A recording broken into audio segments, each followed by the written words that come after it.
Edward L. Bernays, you're the father of public relations. What led you, more than 60 years ago, to see the need for public relations?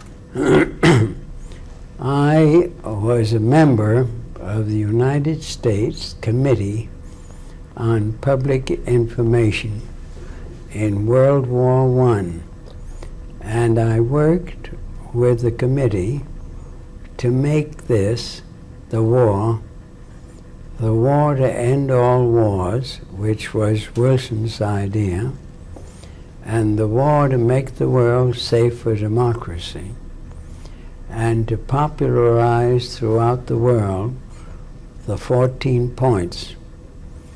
And I found that ideas were weapons and were even more effective than bullets, because when Woodrow Wilson said freedom of the seas, the Swiss, who had been neutral in the war, recognized that they depended on freedom of the seas and came over to our side. And when one of the 14 points said independence for ethnic entities, various ethnic groups on the Baltic Sea who were owned a part of Russia decided that they wanted to be independent. The Lithuanians, the Lats, and the Estonians. And when I got back from the war, I recognized that ideas could be as important weapons as anything. And first, I called what we did publicity direction. I would direct the conduct of people so that they could win through ideas their public goals. And soon I found out that I could give advice and a person could win his or her goals, whether it was to become an elected official or whether to become the head of a corporation or whether to sell ideas or a product.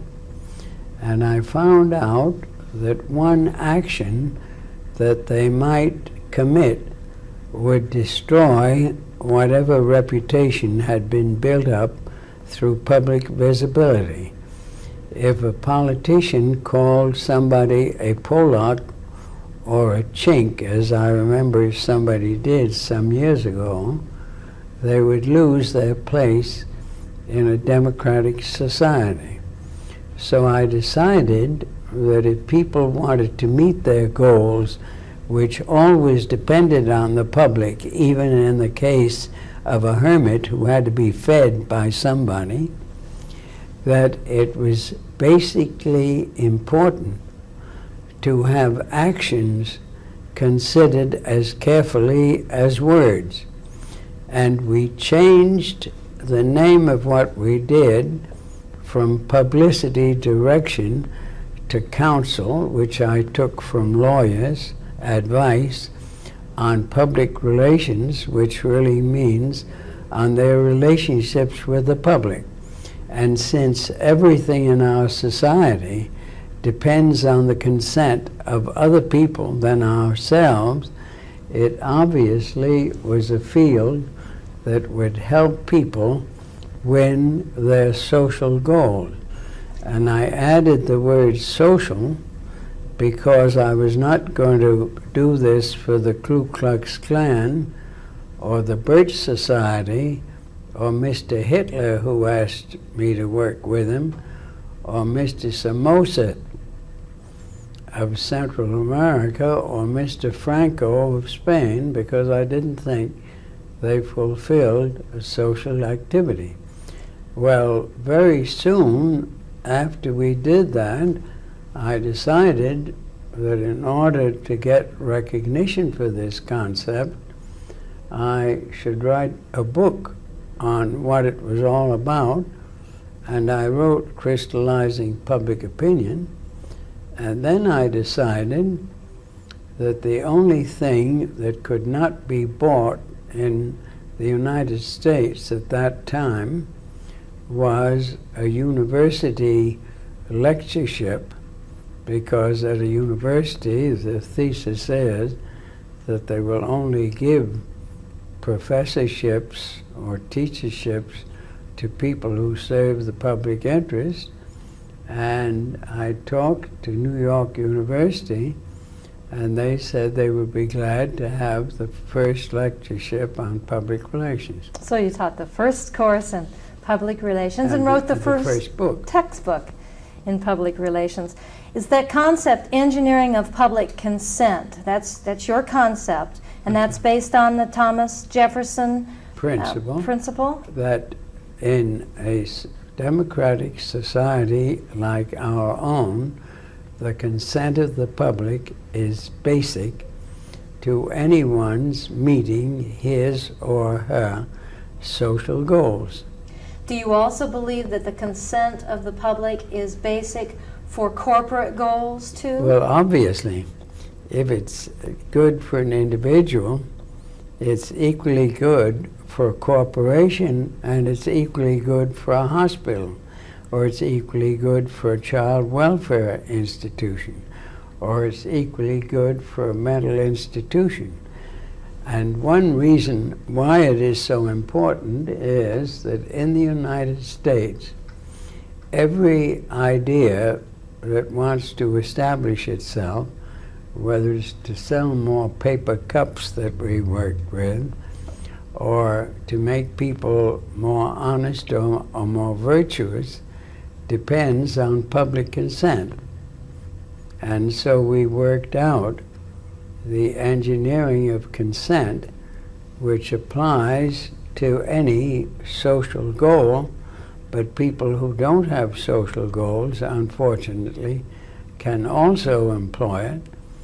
But we depend upon a democratic public that theoretically and practically wants to be led to where it wants to go, which hopefully is sound, a sound life in every part of the life. This can be applied to anything from a university, to a government department, to a hospital, to a bookstore, or to a furniture manufacturer. I would like to hear some anecdotes that you have to tell about advising United States presidents. You have advised presidents from Coolidge to Eisenhower. Can you tell what some of their problems were and how you helped count? In one case, in the case of Coolidge, I was called up, and Arthur Woods, who was police commissioner of New York at that time, and who married one of J. Pierpont Morgan's daughters, he was the wealthiest man in the country, called me up and said, "We would like to retain your services." And I said, "Why?" He said, "Calvin Coolidge is concerned that a remark made by Alice Roosevelt Longworth, who was the daughter of President Theodore Roosevelt, would ruin his attempt to become President of the United States." He had an interim position because Harding had died, and he was president in the remainder of his term after his death. So they engaged my services, and I wondered what I could do to change the impression made by the words, "Coolidge was weaned on a pickle." That was a problem.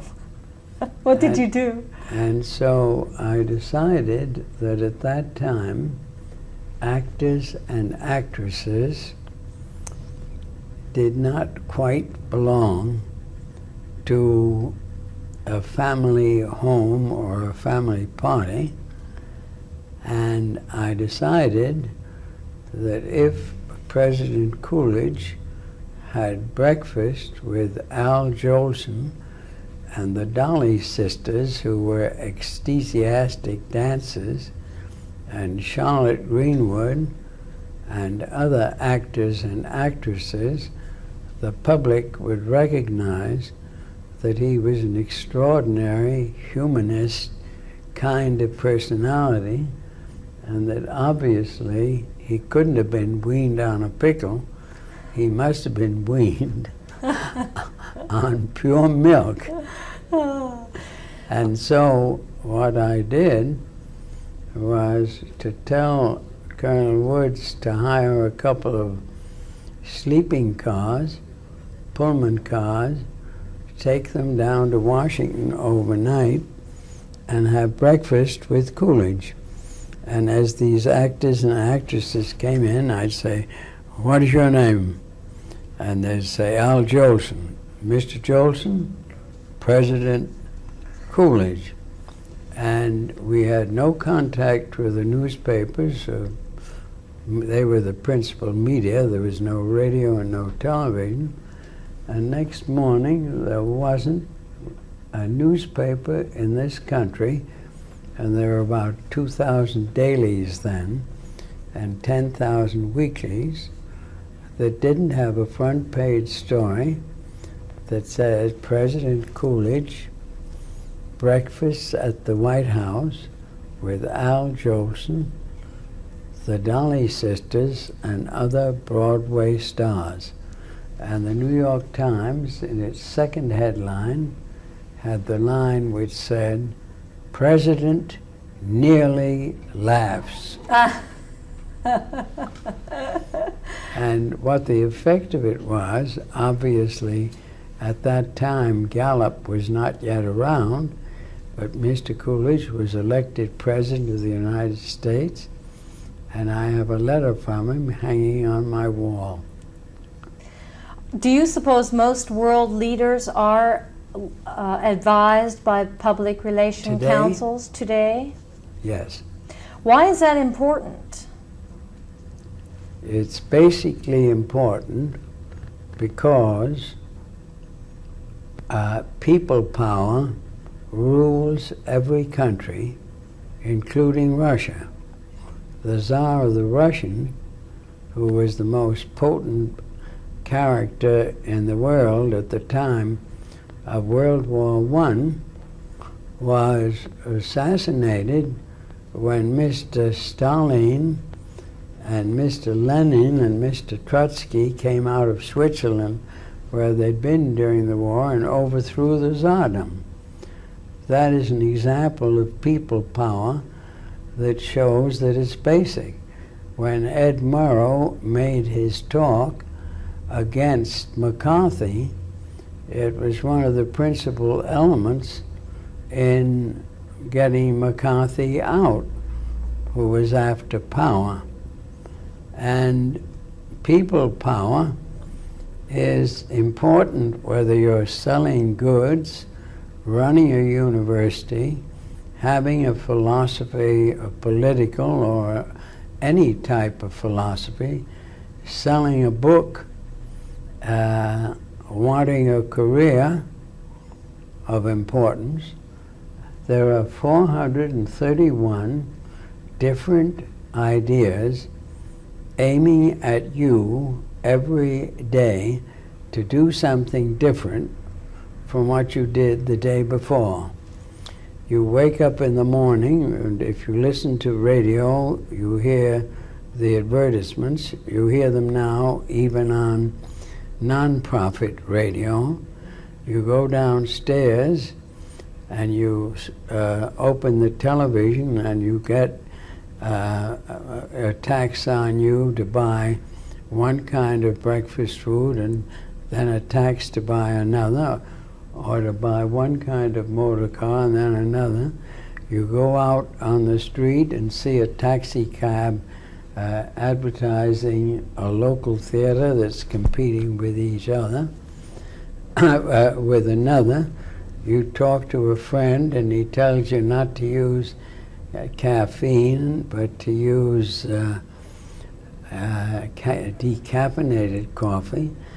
And there are 431 ideas. Oh, you look at the newspaper, and there are about 330 ads. One tells you to buy at this store, another at that, another tells you to go to a health club, another health club tells you to go to that.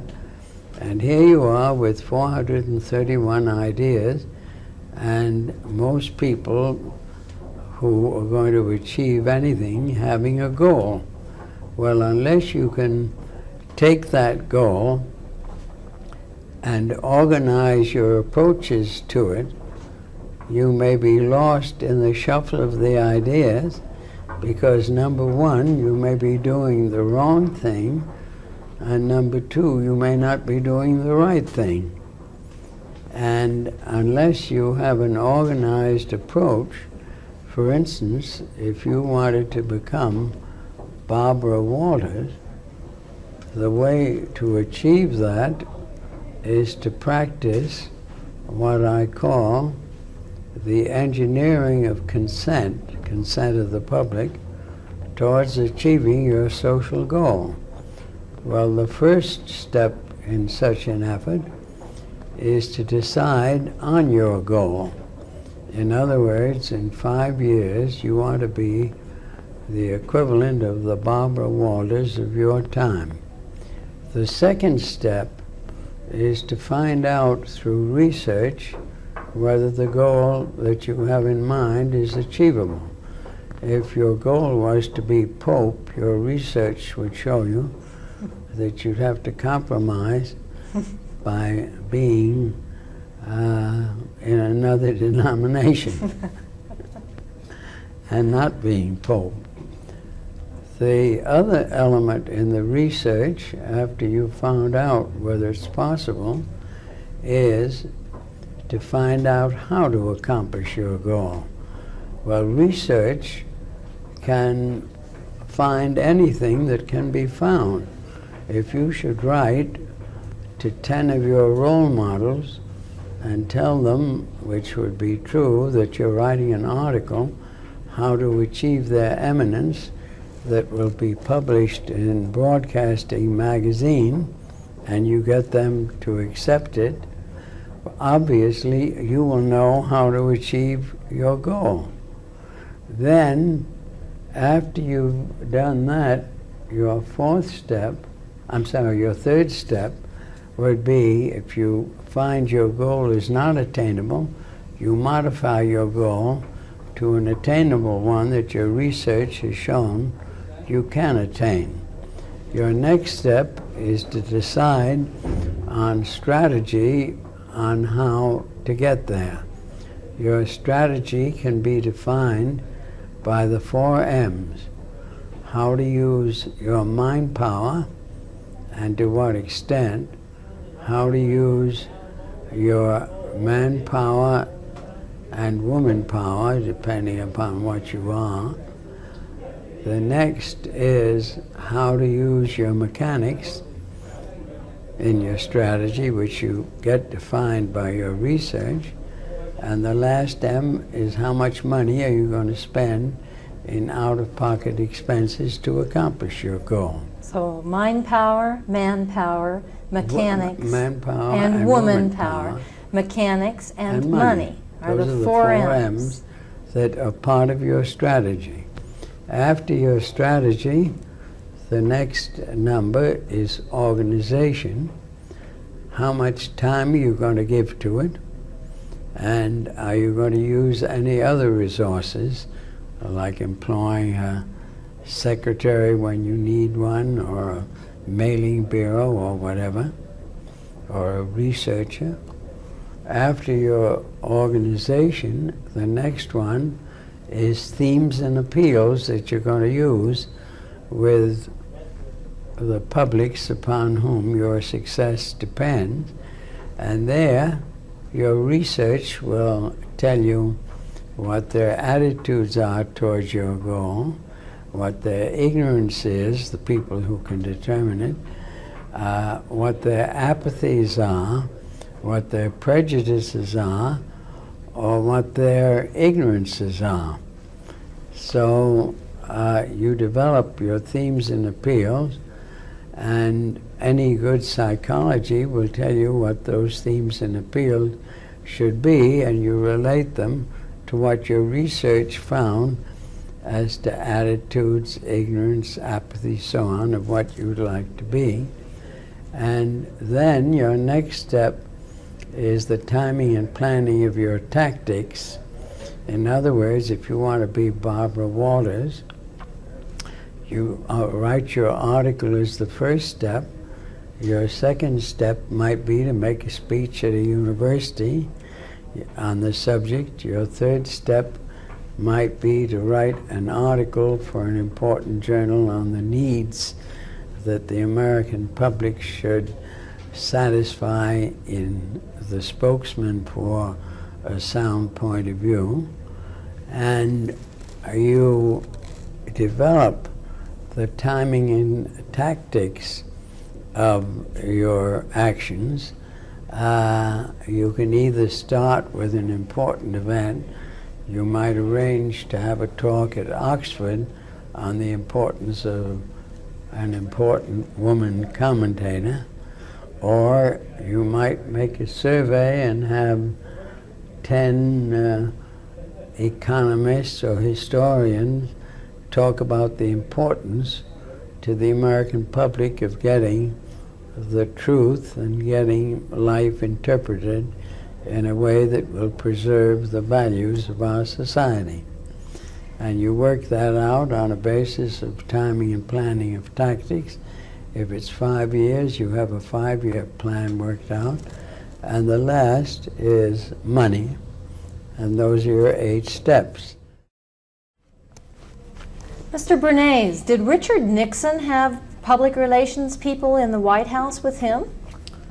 Well, one of the sad things is that when I coined the expression Council on Public Relations and thought of public relations as a profession, an art applied to a science, I was unaware, number one, that in order to be a profession, the courts have ruled that an individual who calls himself a professional, as many public relations people do, has to, this is the definition of the appellate division of the New York State Supreme Court, has to be qualified first by an examination given by a board of examiners chosen from the vocation. This examination is based on a course of knowledge that is taught in schools. Every doctor, medical doctor, has to go through such an examination. Every architect has to go through such an examination. Every engineer, whether he be electrical or civil, or whatever, has to go through this examination. And every profession that where the people call themselves professionals have to take such an examination. The examination defines the word that the individual is taking the examination on, because if the individual who passes it gets a license to practice and is registered, legal sanctions are attached to his privilege to call himself a lawyer, a medical doctor, or an engineer, and those legal sanctions permit the Board of Examiners to have him disbarred from using that particular title. He can call himself a naturopath or a quack, and he can continue to practice, but he can't practice medicine. I didn't know or wasn't aware of that when I wrote my book and thought of this as a profession. Obviously, today, public relations, by definition, is not a profession because anyone can practice it, whether he or she is a criminal, a nitwit, a liar, a truth teller, or completely ignorant of anything but wanting to make money. And that has gone to a point where the henchmen of Nixon call themselves public relations practitioners. And when they went to jail, the word public relations got such a bad name that I have here a list of 62 different titles public relations people call themselves to move away from the negativism of calling themselves public relations practitioners. There are directors of government relations, Director, Office of Communication of Public Affairs, Manager, Regulatory Affairs, Senior Vice President, Public Affairs, Manager, Government Affairs, Manager, State Relations, Executive Vice President, Management, Public Affairs, Personal Planning Manager, Public Issues Directors, Public Policy Analysis Directors, Public External Affairs Directors, Public Policy Planning Managers, Political Program Directors, Public Affairs Worldwide Vice Presidents, and as I say, there are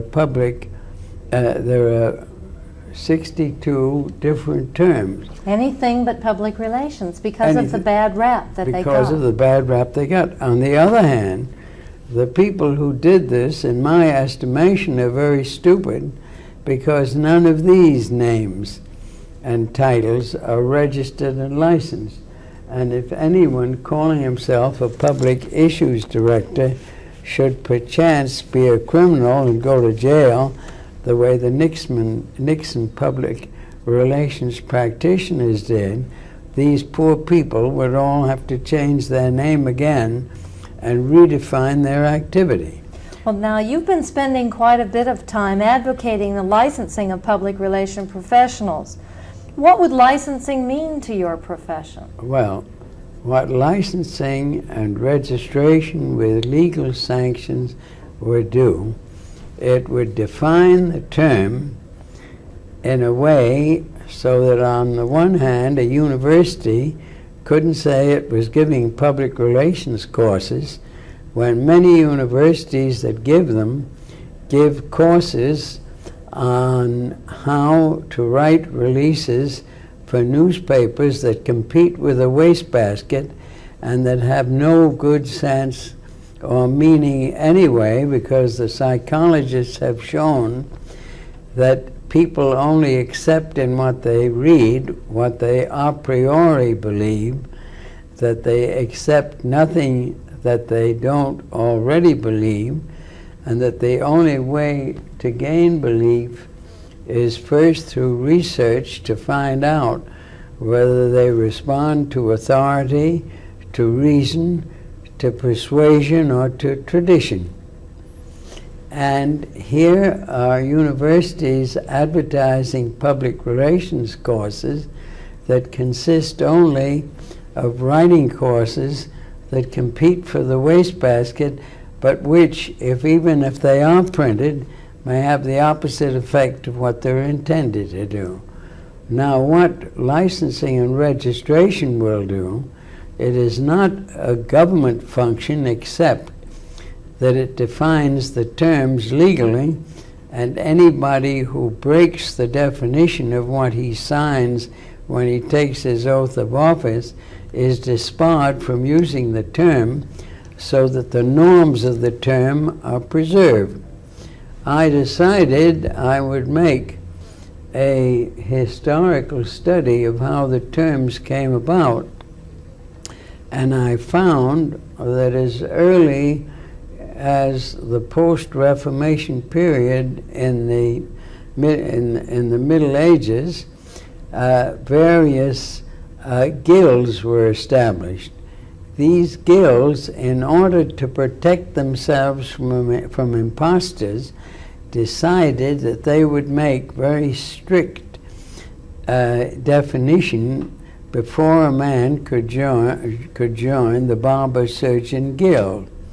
And this was done so that the norms of barber surgeons would be preserved, and so that one crook couldn't cast doubt on all of them.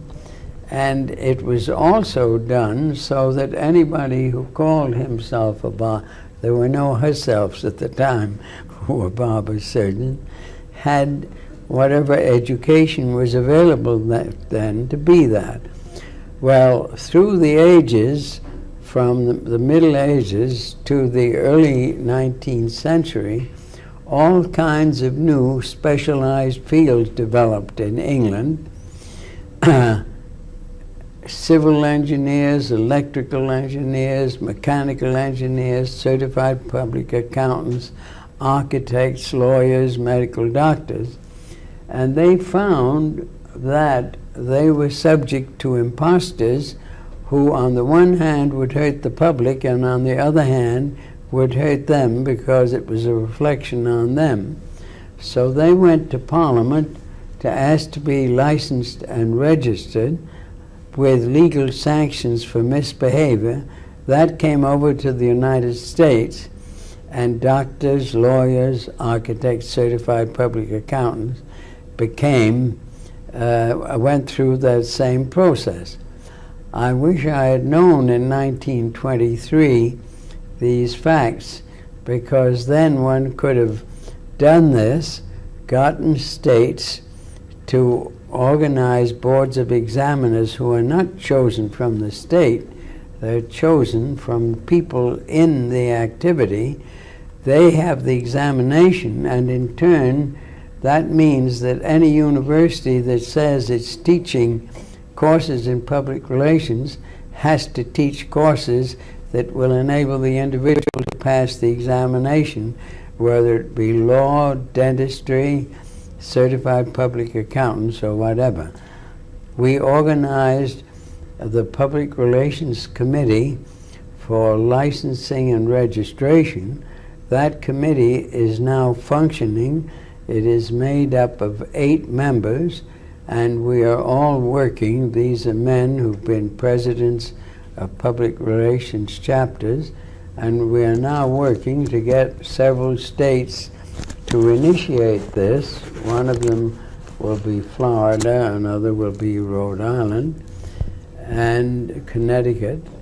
And once that is done, every sound public relations individual or every sound company or hospital or public service organization that wants to engage a man won't have to spend days and weeks into attempting to analyze his character and his knowledge, and most of the employers don't know what it is, and the term today has gotten to be a euphemism for press agentry, so that today the Nixon henchmen caused 62 different titles that don't mean anything and that any crook can use.